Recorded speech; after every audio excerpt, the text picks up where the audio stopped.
Okay, welcome back to Problem Solver Politics. Today we're going to respond to a comment made by a P. Rubalcava in the comments section on Facebook.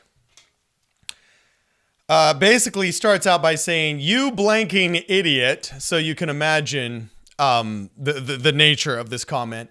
But basically, there's a bunch of hashtag never Trumps and hashtag not my presidents, and a blazingly clear reference to the fact that Hillary Clinton, quote, won the popular vote. Therefore, he's morally justified in saying Donald Trump is not his president, so on and so forth.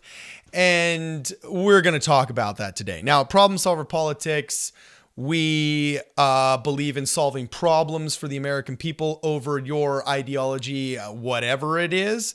So this is for the not my president crowd. Now, as the Obama administration said so eloquently, elections have consequences. Conservatives had to deal with a liberal government for 8 years. Liberals and Democrats will have to deal with a supposedly conservative government for 4 to possibly 8 years. So there's part of me that just says you need to mature and grow up. Now, the second part of me that wants to address the inner angst of your turmoil and problem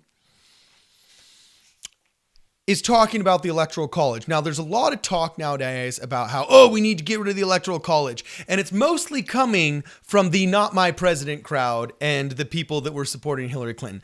But let me tell you exactly why, right now in the next 1 minute and 30 seconds, why eliminating the Electoral College would absolutely decimate the Democratic Party in less than 30 years. First off, facts matter here, and we're going to go over the facts. Over 900 local seats have been lost to Democrats and gained by Republicans nationwide in reaction to the Obama administration. It's something to the tune of 10 governorships, 20 seats in the Senate, and who knows how many in the House of Representatives. However, we do know if you add them all up, there are over 1,000 seats lost that Democrats used to hold that Republicans have gained. There have never been more Republicans in power in American politics since the 1930s. Guys, now, you would think that as somebody who is highly critical of socialist policies, for example, I'd be like, hoorah, awesome. But no, single party rule never is good, no matter the party. Show me a ghetto where black youth unemployment, African American unemployment is over 40%. Show me where there is urban decay. And all three of these factors are combined with a horrendous violence and gun violence rate. And I will show you a city that has been ruled single party by Democrats for over 40 years. Does this mean Democrats are inherently evil? No. Does it mean that single party rule and single thought process is bad? Yes. Why? Because Thomas Jefferson said it was bad. He said, out of the clamor of many voices will the truth be established. And if you don't have a lot of voices clamoring, guess what? The truth is not being established. So if we all of a sudden are run single party by Republicans, what's going to happen? They're going to get lazy. They're going to get complacent. It's going to suck under them as badly as it sucked under you. We need two healthy, vibrant, engaged, involved, informed, hardworking parties competing in a capitalist way for our Judeo-Christians, hardworking, tax-paying base's votes. Yes, there's minority groups involved. Yes, of course. We need those minority groups to have rights, but we don't need a system in which the minorities have rights and the majority walks on eggshells. We need the dog to have a tail that is connected and healthy, but not a tail that wags the dog. So let's go back to my friend who says, Mr. Rubalcava, you effing idiot. Okay, wow, he's colorful. Okay, so let's talk about the Electoral College and why eliminating the Electoral College would decimate the Democrat Party forever. Quit mentioning this garbage about, oh, well, so-and-so won the popular vote. Yes, okay, Al Gore won the popular vote, but Bush won. And yes, Hillary Clinton won the popular vote, but we know Trump won. And yes, one time in the 1800s it happened too. And oh, one time before that happened too. Occasionally in a system with the Electoral College that happens. But why? The popular vote is California.